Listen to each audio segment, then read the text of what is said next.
Good evening, everyone. This is group SW-ML-4, and we're going to present you a project titled a multimodal acoustic electrical feature extraction framework for machine learning based partial discharge classification by the names of Amabe Junior Humphrey.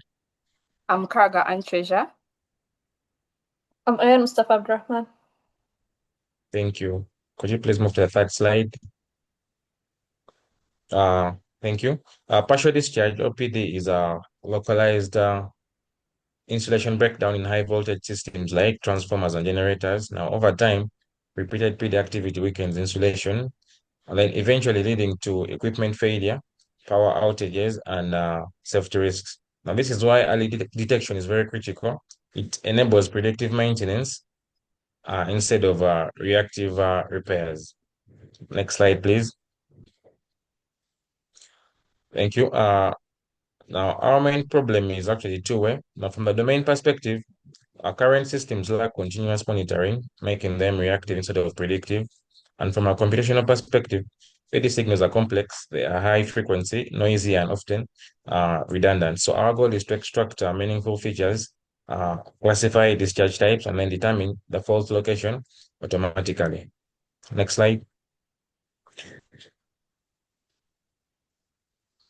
This slide we have our research questions, and from the research questions generated objectives. Since we had two data sets, the research questions were also divided into two, the acoustic data set and then the electrical data set.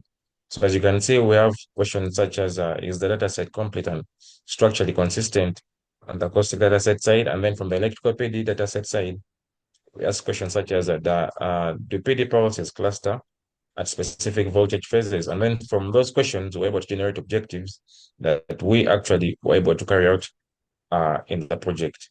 Next slide, please.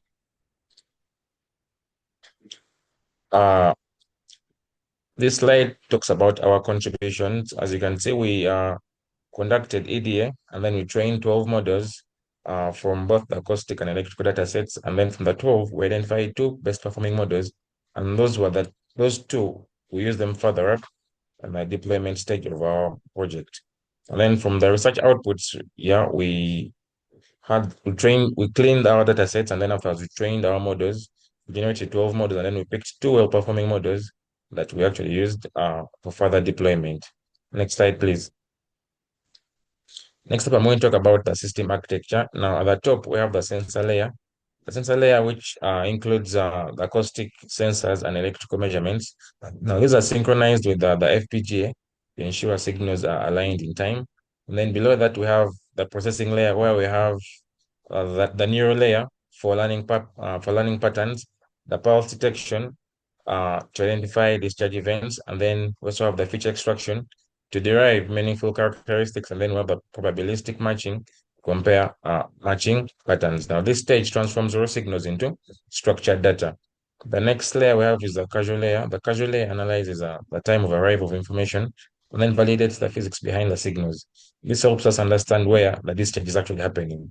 Next up, we have the symbolic layer. Here we apply a rule-based logic using a signal phase and polarity. Now, this adds interpretability by linking patterns to known discharge patterns.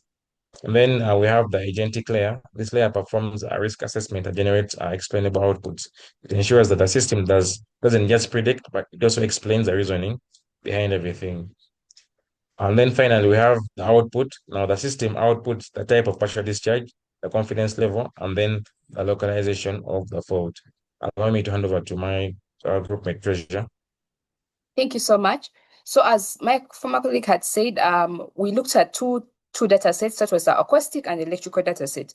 With the acoustic data set, it contained mainly acoustic signals of three types. That is the partial discharge, the chaps, and white Gaussian noise. The purpose of this data set was to detect partial discharge and locate where the partial discharge is coming from.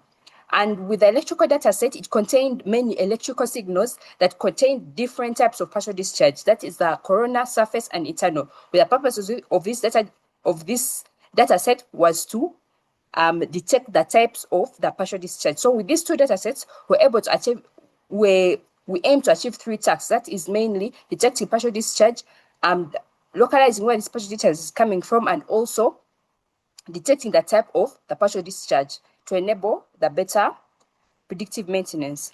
So we trained 12 models, and from these 12 models, we were able to select 2 models. So the first model was the spatial temporal graphical neural network, which predicted the location of the partial discharge and also detected partial discharge. It was trained mainly on acoustic data, while the Gaussian process classifier was trained on the electrical data, and its job was to classify the type of partial discharge. So we got these 2 models and we combined them in order to create a model whereby the GPC model that was trained on electrical dataset acted as a teacher to the graphical neural network that was trained on the acoustic dataset. So we extracted the electrical embeddings of the GPC model and we clustered them into 3 classes.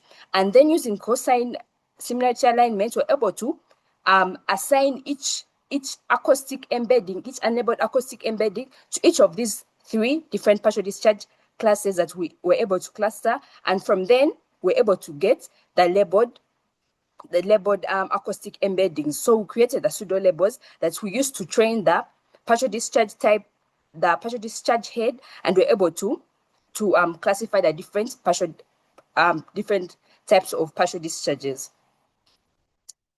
So after training this model, these were the output results that we received. We had the precision. So precision main is defined as from all the predictions that we have made, which predictions actually belong to a particular class. And then for recall, it was mainly used to detect what predictions or what class did we miss in our predictions. So we see with class 0, we have a precision of 91%, whereby we're able to detect 91%, 91%, which means there are few false negatives, but for the recall, we have missed over 30% of the corona signals. And then with the internal discharge, we also see a low precision, whereby we may have a problem of many false negatives. And then with the recall, we see that we're able to capture all the internal signals. For the surface discharge, which was the best performing class. So we see from the confusion matrix, we're able to say there is a bit of confusion between the corona and internal discharge. It's mainly due to the class balance and the number of the embeddings that we're able to train the model with. So we see that from the true and the predicted, we also see from this graph, we see class 1 having many predicted classes, which also shows in the precision, but the true classes are lower than the actual predicted classes. So from the confidence distribution, we see that the model, when the model predicts the correct class, it has a higher confidence as it predicts the correct class, which also is telling about the model performance. So from the precision recall curves, we see that the trade-off between the precision and recall between the different classes, and also see the graph that compares the true positive rate and the false positive rate for the different classes. So the 228 represents the pseudo labels of the high confidence we were able to extract, and then the tests those are the number of embeddings that were used in that test class. So when we move to the explainable AI results, we shall start with the graphs here. We'll see that the different classes were able to trigger different nodes as were being predicted. So we see the class 0, as we had said, this corona class triggers these modes. The internal discharge also triggers the modes that are towards the right, and then we see that the surface discharge also has a club shaped that triggers the modes, which shows that different acoustic signals trigger the different sensors differently or in a unique way. So we have an extra graph that shows a misclassified glass class. So from here, from the visualization, we see we were able to explain how the class that confusion between class 1 and class 0, between the corona and internal, whereby we see that the internal embeddings are scattered across the different types of embeddings. There are a bit of an overlap between the embeddings, and then we see the confidence distribution class that were talked about before, and then the average confidence per prediction, having a bit of confusion between the class 1 and class 0, and also there is also a bit of an issue with class 0 and with corona and surface discharge. So I'll pass over to my colleague Ayan.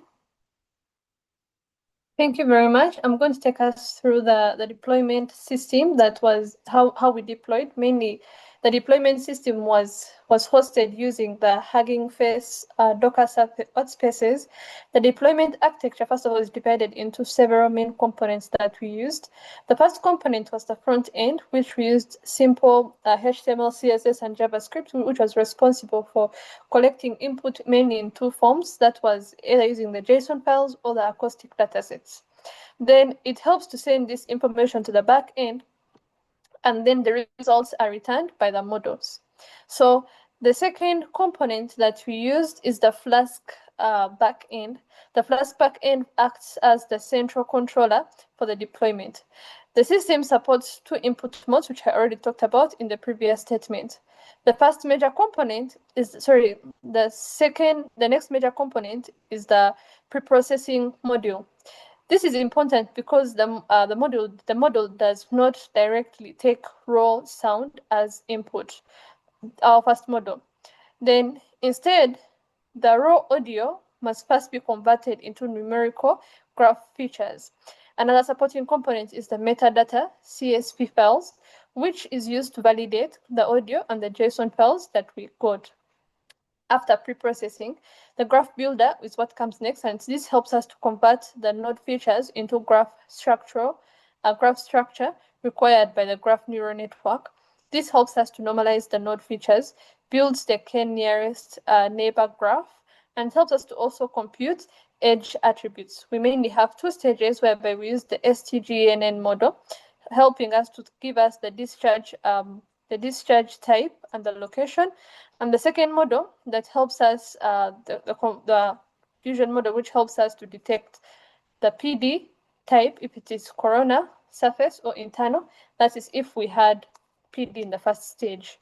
So in the next slide, we have the conclusions and the limitations. The conclusions, first of all, is a special graph neural network is used to extract the rich acoustic embeddings, while pseudo labels are generated by aligning these labels with electrically derived labels from the acoustic process classifier.